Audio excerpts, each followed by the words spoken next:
If you are early in your career, you are making a grave mistake not being back at work.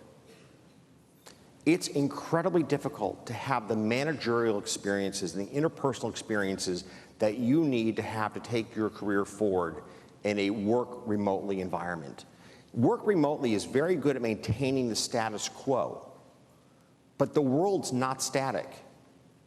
Competitive pressures from around the world will put American businesses continually under pressure. The Chinese have been back at work literally from almost the start. They're continuing to evolve at a very rapid rate of innovation. And we are, in many ways, stuck in patterns from 18 months ago because it is so much harder to create and to innovate in a remote working environment. So for our youngest members of our workforce, I'm gravely concerned that the loss of early career development opportunities is going to cost us dearly over the decades to come. That's where I think the biggest hit's going to be in looking forward in America. In other words, working from home has an economic consequence for the country. For the country and for a generation.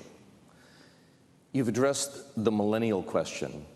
The CEOs I speak to tell me they're also struggling, Ken, with another group of people in addition to those millennials, and that's the top producers, the senior people who don't want to go back to the office. They're just happy, thank you very much, working from home in the Hamptons or from Palm Beach or from Aspen, and when they don't go back to the office, those young people whom we've just talked about dragging back in don't get the apprenticeship. You're exactly right.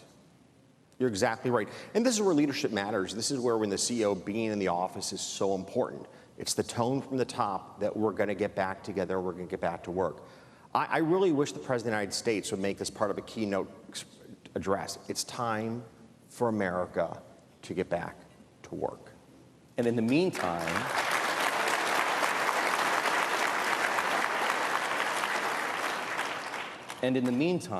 that burden of responsibility falls on corporate leadership and civic leadership to do the same thing? Absolutely. And what's disheartening is when you see some of our corporate leaders like Jamie Dimon really trying to push the return back to work message, the blowback from the popular press.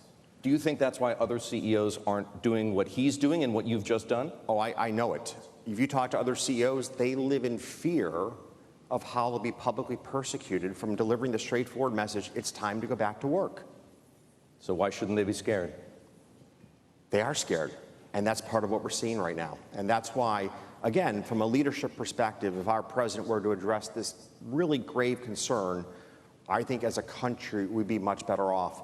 If you look at the UK, for example, the message to the civil service is cut and dry. It's time to get back to work. We need that same message in Washington.